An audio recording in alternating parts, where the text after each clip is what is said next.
आदाब नाज़रीन, जी सलाम में आप सभी का इस्तकबाल है। आप देख रहे हैं हमारा खास शो आपकी बात। मैं हूं आपके साथ बुशरा खानम फहाद। यही है इबादत, यही दीनो ईमा कि काम आए दुनिया में इंसान के इंसान। आज हम जहां आ खड़े हुए हैं वहां ये बातें और ज्यादा मायने खेज हो जाती हैं। अफवाहों नफरतों के इस दौर में अगर कोई एक चीज है जो हमें आपस में जोड़कर रख सकती है, हमारे आपसी भाईचारे को बचा सकती है, वो है इंसानियत और मोहब्बत। क्योंकि ये तो तय है कि रहना तो हमें एक साथ ही है। जब जरूरत होती है और मदद की दरकार होती है तो उस वक्त मजहब पूछकर ना तो मदद ली जाती है और ना ही मदद दी जाती है। जब जरूरत हमें एक दूसरे से जोड़ देती है तो हम ये क्यों भूल जाते हैं उस वक्त के एक हिंदू मुसलमान के काम नहीं आ रहा होता है, बल्कि उस वक्त एक इंसान दूसरे इंसान की मदद कर रहा होता है।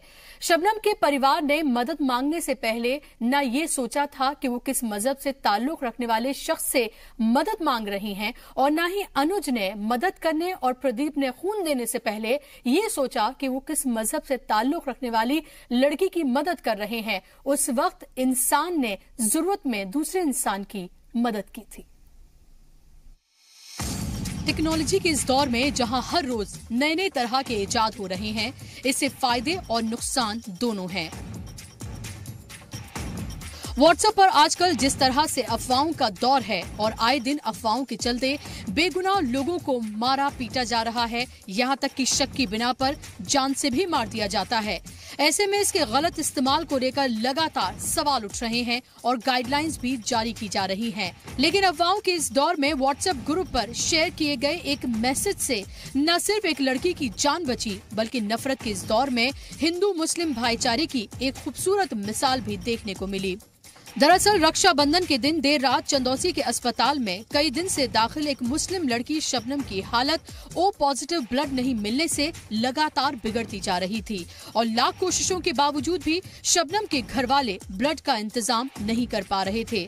किसी ने उन्हें सोशल मीडिया के जरिए ब्लड डोनेशन ग्रुप चलाने वाले अनुज के बारे में बताया। शबनम के अहले खाना ने ग्रुप के एडमिन अनुज से राब्ता कायम किया तो अनुज भी फौरन बिना देर किए अपने ग्रुप के मेंबर प्रदीप को लेकर अस्पताल पहुंचे और शबनम को ब्लड डोनेट कर उनकी जान बचाई। मेरी संस्था है जीवन रक्तदाता संस्था, तो जरूरतमंद को अपना ब्लड प्रोवाइड कराती है। इसका कोई भी शुल्क नहीं लिया जाता, एक मानवता के नाते ही सेवा की जाती है। ना तो शबनम के अहले खाना ने मदद मांगने से पहले ये सोचा कि किस मजहब से ताल्लुक रखने वाले शख्स से वो मदद मांग रहे हैं, और ना ही अनुज ने मदद करने से पहले और प्रदीप ने खून देने से पहले ये सोचा कि वो किस मजहब से ताल्लुक रखने वाली लड़की की मदद कर रही हैं और जान बचा रहे हैं। उस वक्त एक इंसान ने जरूरत में दूसरे इंसान की मदद की थी। एक हिंदुस्तानी ने अपने अहले वतन की जान की परवाह की थी और मजहब से ऊपर उठकर इंसानियत और हिंदुस्तानियत को तरजीह दी थी। इस तरह के कई मामले हमारे सामने आए हैं। इससे पहले हमने देखा था कि रमजान के महीने में कई मुस्लिम भाइयों ने रोजा तोड़कर हिंदू मजहब से ताल्लुक रखने वाले लोगों की खून का अतिया कर जान बचाई थी। नफरतें चाहे कितने भी अपने पैर पसार लें, जीत हमेशा इंसानियत और मोहब्बत की ही होगी। 7 संदूकों में भरकर दफन कर दो नफरतें, आज इंसान को मोहब्बत की जरूरत है बहुत। ब्यूरो रिपोर्ट के साथ बुशरा खानम फहाद, जी सलाम।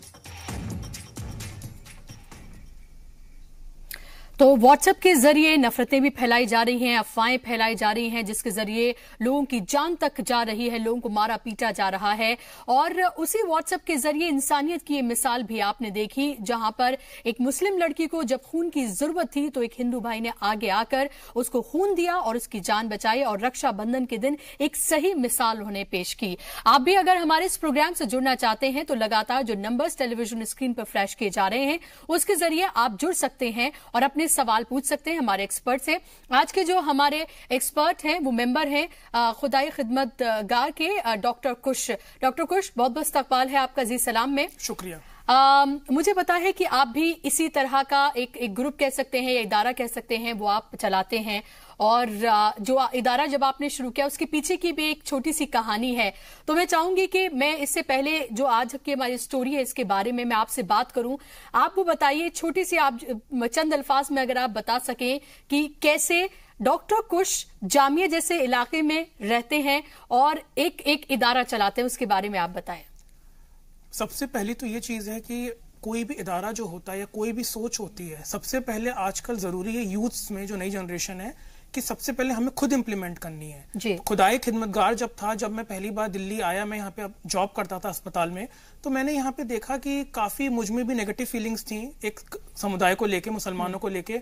तो मुझे फैसल खान मिले, वो अस्पताल में इलाज कराने किसी का आए थे, तो मैंने उनको थोड़ा एक नेगेटिव इंप्रेशन दिया कि मतलब निखिल। उसके बाद मुझे ये रियलाइज हुआ कि अगर उन्होंने मुझे इन्वाइट किया कि मैं न्यू फ्रेंड्स कॉलोनी में तब रहता था, कि आप जामिया आइए और देखिए कि हम लोग कैसे रहते हैं, जो आपको लगता है जो हमें भिन्नताएं हैं, जो चीजें हैं, वो कैसे दूर हो सकती हैं। तो मैंने उनका ये स्वीकार किया और फिर मैंने जामिया में आके गफ्फार मंजिल में रहना शुरू किया। वहां रहते रहते मुझे ये चीज समझ में आई कि जो हमारे कुछ गलत फहमियां थी, जो कि हमें समाज ने दी हैं या हमें लोगों ने बताई हैं, चाहे स्कूल में बताई गई हो या दोस्तों ने बताई हो, वो काफी चीजें जो है गलत हैं। हमारे जो पैमाने हैं, हम जिस पे दूसरों को जांचते हैं, जज करते हैं, वो काफी गलत हैं। तो मैंने धीमे धीमे ये चीज सीखी है वहां रह के जी। और अब आप सबका घर नाम से एक आप इदारा भी चला रहे हैं, जहां पर आप ये मौका देते हैं कि कोई भी मजहब के लोग वहां पर आके एक दूसरे से बात कर सकते हैं, उनकी जो गलत फहमियां हैं, जो चीजें हैं, उनको दूर कर सकते हैं जी। सबका घर की जो स्टार्टिंग है वो उस पे हुई थी कि जब मैं वहां पे आया तो मुझे रियलाइज हुआ कि अब हमें ये एक्सपेरिमेंट जो है और आगे बढ़ाना है। हम खुदाई खिदमतगार ये चाहता है कि देश में हर जो नागरिक है, सबका घर एक भारत है, एक हिंदुस्तान है। जैसे हिंदुस्तान में हिंदू, मुसलमान, सिख, ईसाई सब साथ में रहते हैं, खाते हैं, उसी तरह सबका घर में लोग आते हैं, साथ में रहते हैं, बैठते हैं, एक दूसरे से मिलते हैं, और उनमें जो कुछ गलतफहमियां हैं वो भी दूर हो जाती हैं। तो हमें ये लगता है कि सेमिनार से ज्यादा साथ रहने से, अगर हिंदू मुसलमान एक जगह पे रहेंगे, उससे ज्यादा चीजें दूर होंगी, गलतफहमियां जो उनके बीच में है जी। दो कॉलर्स भी हमारे साथ जुड़ गए हैं, पहले उनको मैं लेती हूँ, फिर आपसे मैं अगला सवाल लूंगी।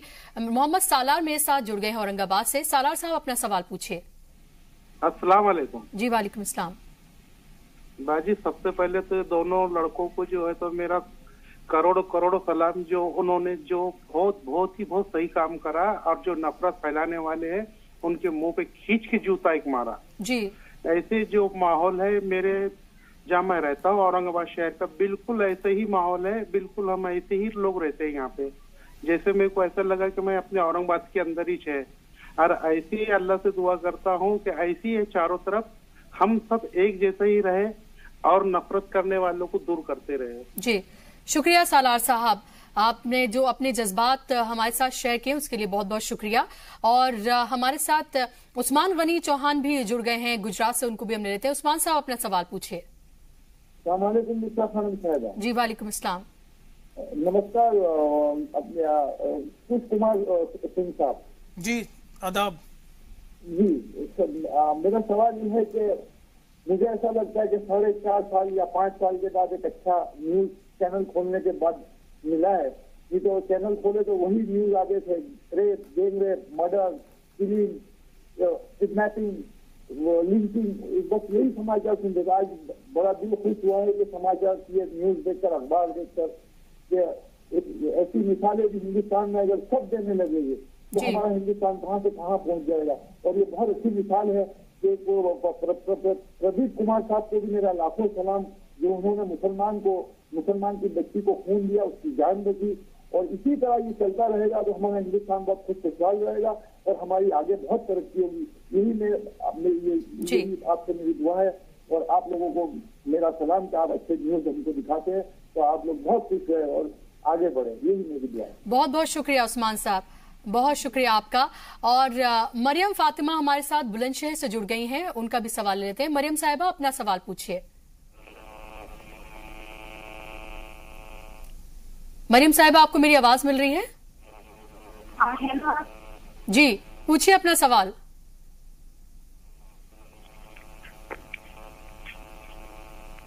लगता है किसी तकनीकी वजूहात की वजह से उन तक हमारी आवाज नहीं पहुंच पा रही है। डॉक्टर कुश, आपने देखा कि किस तरह के जज्बात हैं, एहसासात हैं लोगों के, और मुझे लगता है कि एक आम हिंदुस्तानी जो सियासत से दूर रहता है, जो अपनी दुनिया में खुश रहता है, उसके शायद हर हिंदुस्तानी के इसी तरह के एहसासात होंगे। जब आप लोगों से मिलते हैं और जब लोग सबका घर में आते हैं, वहां बात करते हैं, तो आपको क्या महसूस होता है कि जिस तरह से प्रदीप की और अनुज की मिसाल यहां देखने को मिली है कि उसने ने शबनम को खून दिया और उनकी जान बचाई। क्या आपको लगता है इसी तरह की मिसालें हिंदुस्तान में बहुत सारी हमें देखने को मिल जाएंगी? जी, मैं आपकी इस बात से एग्री करता हूँ कि एक इशू ये भी है आजकल कि हम लोगों ने पॉजिटिव चीजें जो है समाज की, चाहे वो एकता हो, भाईचारा हो, उसको थोड़ा कम कर दिया है दिखाना। तो सबका घर में जब आप आते हैं तो काफी लोग बोलते हैं कि यहाँ पे हिंदू मुसलमान, वहाँ पे सुरेश त्रिपाठी भी रहते हैं और वहाँ पे हसनैन भाई भी रहते हैं, दोनों साथ में पढ़ते हैं। सुरेश अपनी पूजा करते हैं और हसनैन भाई अपनी नमाज पढ़ते हैं। तो हमारा जो हिंदुस्तान का तस्वुर है, हिंदुस्तान क्या है, हिंदू मुसलमान साथ में रहते हैं एक दूसरे के और एक दूसरे के जज्बातों को समझते हैं। कई बार मैं ये डिनाई नहीं करूंगा, कई बार ये हो सकता है कि हमें कुछ अंतर हो, डिफरेंसेस हो, बिल्कुल, लेकिन हम लोग वो साथ बैठ के मिलजुल के दूर कर सकते हैं। हम में कभी भी इतनी दूरियां नहीं होनी चाहिए कि हम दूरियां बढ़ती ही जाएं। तो इसीलिए हमें लगा कि सबका घर तो बहुत जरूरी है कि हर एक आदमी जिसको ये लगता है, हम तो ये भी कहते हैं कि सबका एक तरह का डीकम्युनलाइजेशन सेंटर है, हम वहां पे लोगों को डीकम्युनलाइज करते हैं। अगर आपके जहन में कोई भी ऐसा ख्याल है दूसरे संप्रदाय को लेके, दूसरे धर्म को लेके, तो आप आइए, हम आपसे बात करेंगे, देखेंगे और आप रहिए वहां पे। तो आपको जो रह के एहसास होगा वो आपको शायद पढ़ के, देख के, वर्चुअल वर्ल्ड पे नहीं हो सकता है। जी डॉक्टर कुश, क्या आपको ये भी थोड़ा अजीब लगता है कि इस तरह की खबरें जो हैं वो बहुत ज्यादा आज के दौर में इंपॉर्टेंट हो गई हैं? क्योंकि अगर एक इंसान की मदद कर रहा है जरूरत के वक्त में, वहां पर मजहब कहां से बीच में आ जाता है। लेकिन शायद आज के दौर में ये बताना भी बहुत जरूरी हो गया है कि अभी हालात ऐसे नहीं हुए हैं कि जरूरत के वक्त में एक हिंदू मुसलमान की मदद ना करे, एक मुसलमान हिंदू की मदद ना करे, ऐसे भी हालात अभी पैदा नहीं हुए हैं। जी जी, मैं आपकी इस बात से पूरा मुतासिर हूं और ये सही भी है। देखिए, हमेशा जो नाउम्मीदी कभी नहीं होनी चाहिए इंसान में। हालात चाहे जैसे भी हो, हमें अपना जो कर्म है वो तो करना ही है। क्या हम अपने मार्ग से हट जाएंगे, चाहे वो हिंदू या मुसलमान हो? और शायद फैसल भाई तो ये भी कहते हैं कि अल्लाह ने ये भी बोला था कि अगर शायद कयामत भी आ रही हो तो अगर आपके पास एक खजूर का बीज हो तो वो भी बो देना। ये मत सोचना कि कल क्या होगा, आपने क्या किया। तो हम ये चाहते हैं समाज में खुदाए खिदमतगार कि हर कोई जो है अपना अपना थोड़ा इनपुट दे समाज में। समाज को बदलने के लिए थोड़ा थोड़ा अपना प्रयोग करते रहे इंसान। जी जी, अशोक जी भी हमारे साथ जुड़ गए हैं दिल्ली से, एक कॉलर। अशोक जी, अपना सवाल पूछिए। अशोक जी, मेरी आपसे गुजारिश है अपने टीवी का वॉल्यूम आप बिल्कुल बंद कर दें तो आपके लिए भी आसानी होगी और हमारे लिए भी।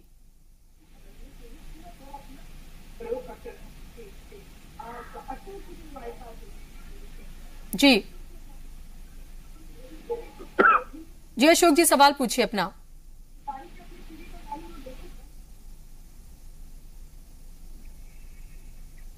लगता है उन तक भी आवाज नहीं पहुंच पा रही, उनसे फिर से राब्ता करने की कोशिश करेंगे। लेकिन फिलहाल यहां पर मेरे लिए वक्त हो गया एक बहुत छोटे से ब्रेक का। लेकिन अगर आप भी हमारे इस प्रोग्राम के साथ जुड़ना चाहते हैं तो लगातार जो टेलीफोन नंबर्स हैं वो टेलीविजन स्क्रीन पर फ्लैश किए जा रहे हैं, जिसके जरिए आप हमारे साथ जुड़ सकते हैं, हमारे एक्सपर्ट से इस मौजू पर आप बात कर सकते हैं, सवाल पूछ सकते हैं। फिलहाल वक्त एक ब्रेक का।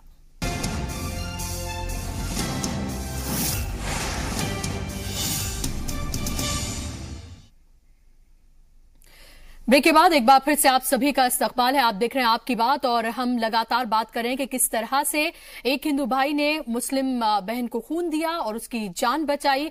और व्हाट्सएप पे जिस तरह से लगातार अफवाहें फैल रही हैं या फिर नफरत की एक तरह से एक बयार सी बह गई है, उसमें ये खबर जो है और इस तरह की चीजें आपको तसल्ली जरूर देती हैं और खुशी जरूर देती हैं। हमारे साथ लगातार डॉक्टर कुश बने हुए हैं। डॉक्टर कुश, क्या आपको लग रहा है कि इस तरह के इनिशिएटिव जो हैं वो और ज्यादा लेने की जरूरत है? हमने रमजान के महीने में भी देखा था कि कई ऐसे मुस्लिम मजहब से ताल्लुक रखने वाले लोग थे जिन्होंने रोजा तोड़ा बाकायदा और मुसीबत के वक्त में खून दिया और जान बचाई दूसरे मजहब से जुड़े लोगों की। तो क्या आपको लग रहा है कि आज के इस वक्त में ये और ज्यादा जरूरी हो गया है? देखिए, वक्त में तो जरूरी है, लेकिन मैं ये कहना चाहूंगा कि एक इनिशिएटिव नहीं। देखिए, जो इंसान की खिदमत है वो तो आपको हमेशा ही करनी है, ताउम्र करनी है, सारी जिंदगी करनी है। देखिए, अब ये बताइए आप कि जब निजामुद्दीन औलिया बसंत बनाते थे तब किसकी हुकूमत थी? जी, तब भी तो मतलब नहीं। बात यह है कि जब हम एक समुदाय में रहते हैं, हिंदू मुसलमान साथ, तो हमें साथ ही रहना है। हमें वो ढोंग नहीं करना है कि हम आपको चाहते हैं, हमें वो दिल से चाहना पड़ेगा। आजकल जो माहौल है वो ऐसा हो चुका है कि लोगों को प्रिटेंड बहुत कर रहे हैं कि हम आपको बहुत लाइक करते हैं वर्चुअल वर्ल्ड पे, लेकिन हमें अपने जहन में झांक के देखना है कि क्या ये सच है। और इसमें देखिए, जिस तरह ये कहा गया है, अब मैं तो कई बार ये क्वेश्चन पूछता हूँ लोगों से कि मुझको किसने बनाया है? मुसलमानों से। अल्लाह ने ही बनाया है ना, मैं हिंदू हूं, तो फिर प्रॉब्लम क्या है? जी। अल्लाह ने सारी कायनात बनाई, ईश्वर ने पूरा ये कुंभा बनाया, पूरा संसार बनाया जी। तो जब आप जिसको मुझने बनाया आपको उससे ही क्यों प्रॉब्लम हो सकती है? तो ये किसी भी धर्म में ये बात नहीं लिखी है या कोई कहता है कि आप एक दूसरे से नफरत करें। नफरत की तो बुनियाद पे कोई धर्म है ही नहीं। बिल्कुल। ये हमारे आपसी एक सोच है, एक गलत फहमी है जिसकी वजह से अब चीजें पनप रही हैं। जी। अशोक जी हमारे साथ एक बार फिर से जुड़ गए हैं दिल्ली से। अशोक जी अपना सवाल पूछिए। मैं इनको सबसे पहले इनको मैं अपनी तरफ से दिल की दुआओं से नमस्ते कहता हूँ कि इन्होंने ऐसा ये खोला है जहाँ पर कि धर्म जात भेद का कोई भेदभाव नहीं है। हम लोगों में ये सोचना नहीं चाहिए कि मुसलमान है, ये हिंदू है, भगवान ने खुदा ने एक ही बनाया है। मुसलमान के अंदर भी वही खून है और एक हिंदू के अंदर भी वही खून है। बिल्कुल। आज ही जगहों पर करते हैं दंगा फसाद आपस में, हिंदू मुस्लिम सरदार या बाकी धर्म के लोग, ऐसा नहीं होना चाहिए। क्योंकि हमें आपस में हिंदुस्तान एक वैसी जगह है जहाँ पर हर जाति के लोग रहते हैं, यहाँ पर कोई भेदभाव नहीं है। आपको मैं 30-35 साल पहले की बात बताऊं, जबकि मैं जम्मू कश्मीर का रहने वाला हूँ जी। मेरी बहन ने और एक मोहम्मदन लड़की ने वहां पर बच्चों को जन्म दिया था। तो वहां पर जो मोहम्मदन लेडी उसको कुछ वो लेडीज प्रॉब्लम हो गई, उसको दोबारा वो ऑपरेशन थिएटर में ले गए। अब वहां पर कुछ मुसलमान लड़कियां थी, उनको मैंने बोला बेटा ये बच्चा रो रहा, आप इसको दूध दे दो। उन्होंने कहा कि हम अपनी पति के बगैर पहले हमें अपने हस्बैंड से पूछना पड़ेगा कि हम पराए बच्चे को दूध दे सकेंगे कि नहीं। तो मैंने कहा बेटा इसमें क्या है, ये बच्चा बेचारा रो रहा है, इसमें क्या, अपने हस्बैंड को वो पता नहीं कब आएंगे जी। मैंने उठाया उस बच्चे को अपनी बहन के पास दिया। मैंने कहा बहन दे तुम दूध, यार बाद में देखा जाएगा क्या उसका पिताजी क्या बोलेगा। ज्यादा से ज्यादा 2 गालियां मारेगा, 2 थप्पड़ मारेगा जी। जो ही कुछ घंटे के बाद उसका पिताजी आ गया। मैंने कहा भाई साहब सबसे पहले मैं आपको हाथ जोड़ता हूँ, मैं आपसे माफी मांगता हूँ कि मैंने आपका बच्चा वो रो रहा था क्योंकि आपकी मिसेज को ऑपरेशन थिएटर में ले गए थे वापस दोबारा। उसने मुझे कहा कि भाई साहब आपने इतना शुभ काम किया, इतना इससे बढ़कर क्या काम है। बिल्कुल। क्या अगर बाइडी में छोटा बच्चा पैदा हुआ, अगर उसको दूध नहीं देते वो मर जाता है बेचारा। जी, और जी। बहुत सालों तक वो हमारे घर में आ गया। वो बड़ा होकर भी हमारे साथ कहता था कि ये वो साथ मामा जी मुझे कहती, मेरी बहन को बोला कि ये आपकी नेक्स्ट मदर है, इसने आपकी जान बचाई, वो किया ये किया। देखो भाई साहब ऐसा हमारे हिंदुस्तान में ऐसा नहीं है। यहाँ पर प्यार है, बस सबसे बड़ा प्यार है। ये मत सोचो वो हिंदू है मुसलमान है, आपस में झगड़ा मत करो। मेहरबानी करके कश्मीर में जो भी कुछ हो रहा है मैं उनसे भी हाथ जोड़कर कह रहा हूँ।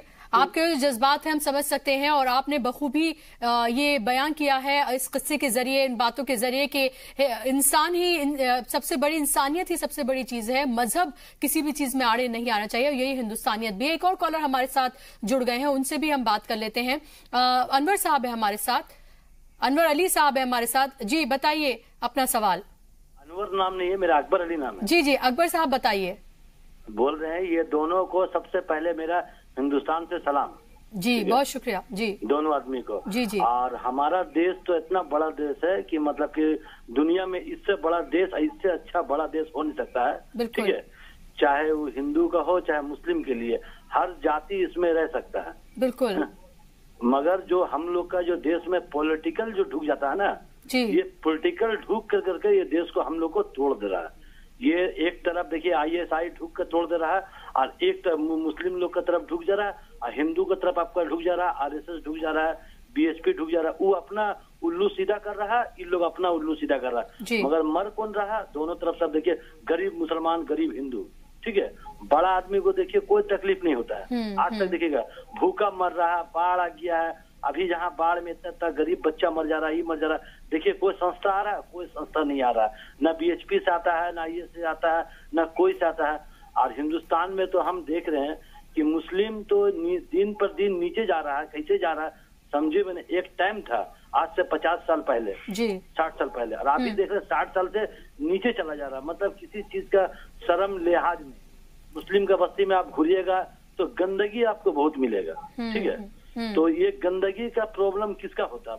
प्रॉब्लम मुस्लिम कर रहा है। मुस्लिम का जो रहमंदा है देखने वाला आपका नेता। जी अकबर साहब हम समझ रहे हैं आपकी बात को आप ये भी कह रहे हैं कि उन लोगों में भी प्रॉब्लम है और उनको भी अपनी बस्तियां वगैरह क्लीन करने की जरूरत है, लेकिन उसके साथ साथ आपने जो बात कही है, इंपॉर्टेंट बात वो ये है कि जब भी कहीं पर दंगे फसाद होते हैं वहां पर सिर्फ जो गरीब हिंदू या मुसलमान होते हैं वही मारे जाते हैं या फिर उन्हीं को ही निशाना बनाया जाता है। आप लगातार देख रहे हैं डॉक्टर कुश की लोग अपने एहसासात किस तरह से बयान कर रहे हैं। मुझे लगता है कि यही असली हिंदुस्तान की तस्वीर है, बाकी सब तो सियासत है। जी, मैं आपकी इस बात से एग्री करता हूं कि जो हिंदुस्तान का जो तस्वुर जो शायद जब इंडिपेंडेंस मिली थी, जिन बुनियादों पे किया गया था, वो यही है जो हम आपस में बात करते हैं, जो देखते हैं। नफरत की बुनियाद पे ना कभी कोई देश चला है, कभी नहीं चल सकता। और धर्म के नाम पे जो नफरत हो रही है उसको तो खुदाई खिदमतगार किसी भी तरीके से एक्सेप्ट नहीं कर सकता। बीइंग खुदाई खिदमतगार एक इंसान होने के नाते हम कैसे उसको जस्टिफाई कर सकते हैं। बिल्कुल। और इस तरह की बहुत सारी मिसालें हमारे पास आ चुकी हैं। इसके साथ साथ जब जो एक सोशल मीडिया को लेकर जिस तरह की बातें लगातार हो रही हैं उसको लेकर मैं बात करना चाहूंगी कि हम ये देखते हैं कि एक व्हाट्सएप ऐप है जिसके जरिए बहुत ज्यादा नफरतें भी फैलाई जा रही हैं, अफवाहें फैलाई जा रही हैं, फेक न्यूज हैं जो लगातार सर्कुलेट की जाती हैं और उसी व्हाट्सएप ग्रुप के जरिए इस तरह की खिदमत भी की जाती है, इस तरह के ग्रुप्स भी बनाए जाते हैं। तो क्या आपको लग रहा है कि एक चीज किस तरह से नफरत भी फैला सकती है, अफवाहें भी फैला सकती है और लोगों के काम भी आ सकती है? यहां पर जरूरत लोगों को अवेयर होने की है। जी, मैं आपकी इस बात से पूरा इत्तेफाक रखता हूं। देखिए, अस्पताल जो होता है वहां पे आप किसी का इलाज भी कर सकते हैं और चाहे तो किसी की किडनी भी निकाल सकते हैं। जी डॉक्टर मैं कहना चाहूंगा। तो जो धर्म है, जो मजहब है, हमें उसके मायने समझने की जरूरत है कि उसका एक्चुअल मायने क्या है। आप धर्म का नेगेटिविटी फैलाने के लिए इस्तेमाल कर सकते हैं, दंगा करने के लिए इस्तेमाल कर सकते हैं, लेकिन धर्म का जो सही मकसद है, जो इंसानियत फैलाना, प्यार मोहब्बत लाना, हमें उसके लिए करना चाहिए धर्म। क्योंकि धर्म आया ही इसलिए था समाज में। हर धर्म यही कह रहा है आपसे। कुछ लोग जो कहते हैं कि और जो बातें जो धर्म की जो लोग जस्टिफाई करते हैं नेगेटिव बातें कि उसमें ऐसा लिखा है, तो वो धर्म में मिलाई हुई बातें हैं। क्योंकि धर्म सच कभी ऐसा नहीं हो सकता है। ना कुरान में ना गीता में कहीं पे नहीं लिखा है कि आप दूसरे समुदाय से नफरत करें। बिल्कुल, वहां सिर्फ इंसानियत की बात होती है, वहां मोहब्बत की बात होती है। नफरत के बिना पे तो कोई मजहब बन भी नहीं सकता और किसी मजहब की बुनियाद भी नहीं हो सकती नफरत। और अगर कोई मजहब नफरत परोसता भी है तो शायद उसके फॉलोअर्स ही नहीं होते। ये भी एक बात है। जो खुदाई खिदमतगार है, जो आपकी तंजीम है, वो जामिया जैसे इलाके में है जहां पर तमाम मजहब के लोग आते हैं, वहां पर रहते हैं, एक दूसरे के बारे में जानते हैं। मुझे बताइए कि कुछ ऐसी चीजें जो आप मुझे बता पाए जिससे एक पॉजिटिव मैसेज जो है वो लोगों तक पहुंच सके कि वहां पर और क्या क्या होता है, ताकि जो लोगों के जहन में कोई गलत फहमियां हैं वो कम से कम वहां जाके दूर कर सके। देखिए, सबका घर जो है, सबका घर मैं ये बताना चाहूंगा एक हिंदुस्तान का तस्वुर है जहां पे हर कोई बराबरी से रहता है। वहां पे सबके बराबर हक हैं, चाहे वो हिंदू हो मुसलमान हो, सब साथ में रहते हैं, अपना धर्म फॉलो करते हैं। और मैं ये कहना चाहूंगा कि सबका घर में लोग क्यों आएंगे। हम ये कहते हैं, सबका घर में इन्विटेशन देते हैं कि अगर हम आपको सबका घर में आपके धर्म से, आपको इंसानियत से और खुद से मोहब्बत करना सिखा देंगे। ये सबका घर का मेन पर्पस है, क्योंकि यही जरूरत है आज समाज की। बाकी चीजें तो बहुत हो चुकी हैं, अब प्यार मोहब्बत फैलाने की बहुत जरूरत है। ये मुझे लगता है सबसे बड़ा स्टार्टअप ही बस ये होना चाहिए कि हमें समाज में प्यार और मोहब्बत लानी है। बिल्कुल। और जब डॉक्टर कुश की गलतफहमियां दूर हो सकती हैं फैसल साहब के साथ रहकर, तो मुझे लगता है कि और भी बहुत सारी ऐसी गलतफहमियां हैं जो हो सकता है बहुत सारे फैसल में हो और बहुत सारे कुश में हो, जो एक दूसरे से मिलकर वो दूर कर सकते हैं। क्योंकि यही दोनों चीजें मिलकर ही असली हिंदुस्तान बनाती हैं। नफरतें बहुत दिन तक पैर पसार कर नहीं पनप सकती। मोहब्बत ही एक ऐसी चीज है जो हमें आपस में मिलाती है और जब हम मिलते हैं तो उसके फूल जो है, उसकी खुशबू जो है वो बहुत दिन तक महकती रहती है। डॉक्टर कुश, बहुत बहुत शुक्रिया आपका स्टूडियो में आने के लिए। और इसी के साथ हमारे आज के इस प्रोग्राम में बस इतना ही। अगर आप हमारे प्रोग्राम के साथ जुड़ना चाहते हैं तो आप फेसबुक, ट्विटर, व्हाट्सएप और इसके साथ साथ यूट्यूब के जरिए आप हमारे साथ जुड़ सकते हैं। अपने मशवरे आप वहां भेज सकते हैं, वो मौजूद आप हमें बता सकते हैं जो आप चाहते हैं हम इसे अपने इस प्रोग्राम में लें। इसी के साथ हमारे आज के इस प्रोग्राम में बस इतना ही।